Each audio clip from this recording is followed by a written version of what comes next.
opinion, at the outset, you've got to get the corporate governance right to make your CSR effective. I was asked also having said what I've said, just to really talk very briefly about some expectations and regulatory shifts that one is observing currently. I think one of the big challenges is there's huge political pressure for the regulators to be doing something and to be seen to be doing something. And the problem very often with hasty regulation is that it's not always well thought through, and that is some criticism that has often been directed at Sarbanes-Oxley's laws in the US. I think the upcoming G20 discussions will be instructive in that context.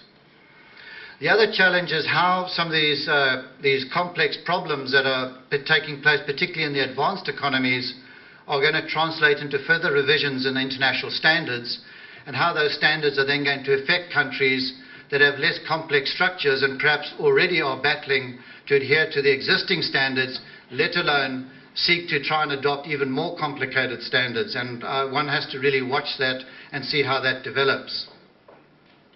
Another interesting aspect of the crisis also is that while it took place in the advanced economies, as I've mentioned, primarily in the banking sector, what we're seeing is how this crisis is actually being imported, particularly into developing economies and transition economies, and the difficulties that is presenting in consequence in terms of trying to address how you respond largely to a crisis that's being imported into your economy rather than occurring directly in your economy.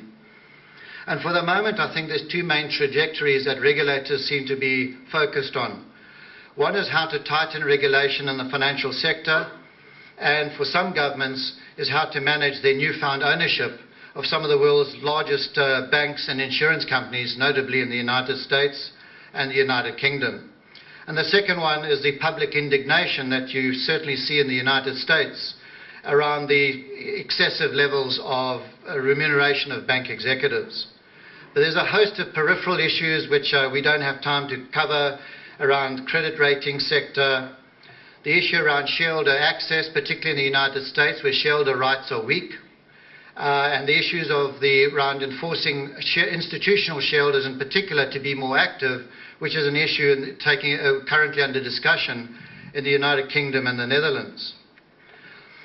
I think, like I've tried to emphasize, not all these issues are consistent across the world. Each country is going to need to look at these issues, look at the responses, and then really understand how to apply it effectively in its own economy, and not just simply to follow those rules simply because they're there. In closing my address, I wanted to give you a short reference just to some of the issues of corporate governance that to me will certainly affect boards, and certainly will be issues that the National Commission no doubt will have to understand in more detail in terms of its application in Bulgaria. But first and foremost, in my opinion, is the role of the board chairman. This is going to become ever more critical, and the question of whether the chairman should be independent or not is not really a sufficient issue.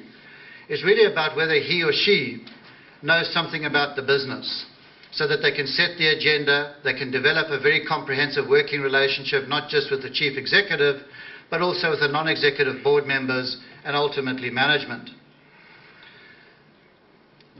For very practical reasons, regardless of the best practice recommendation that you should separate the role of chairman and CEO, I think as some board chairmen understand this responsibility and the obligations it imposes on them, I think it will, in due course, certainly where it's not already in place, for very practical reasons, the chairman and CEO are going to naturally have to separate, just simply because there'll be just too much work for any person thinking that they can assume the two positions.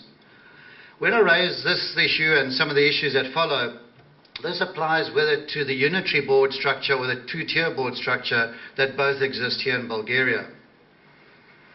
The other issue that you hear a lot about in corporate governance is this notion of independence of non-executive directors. And while the rules are very objective in terms of what criteria defines independence, I think boards have to be a little bit more clever and a little bit more intuitive in terms of how they select directors, in terms of what competencies are they looking for.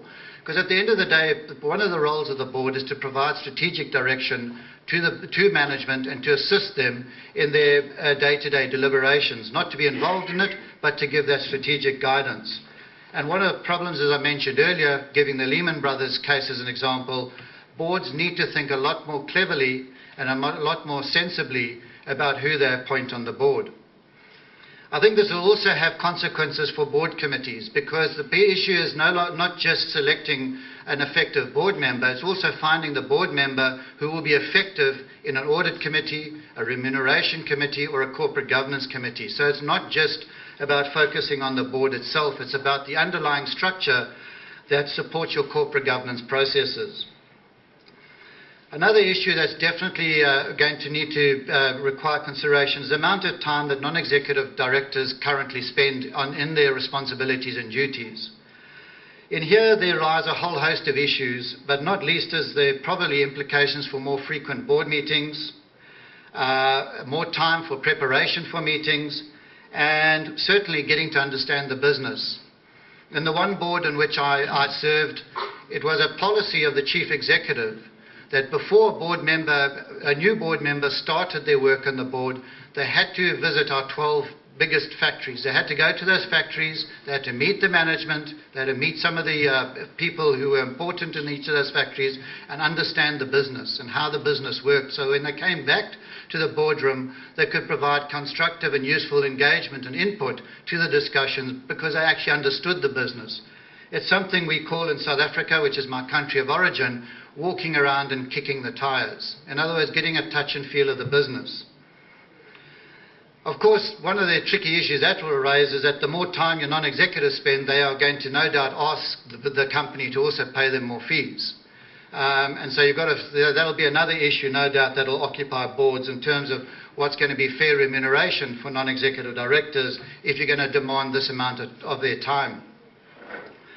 The other area that I also see a lot more of is the area of board training and board induction. There's two aspects here. One is the induction, getting a new director, a new non-executive director particularly, to understand the business when they first join, to understand how it operates, to understand its strategy, to understand what are its key performance metrics.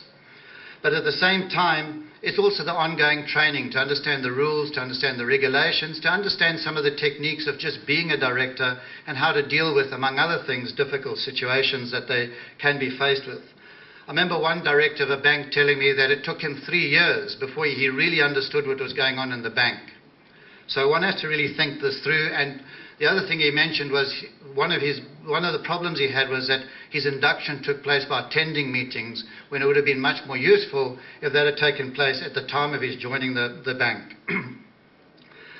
As I mentioned, compensation or remuneration of directors, particularly executive directors and senior management, is certainly something that's going to possess a lot of discussion.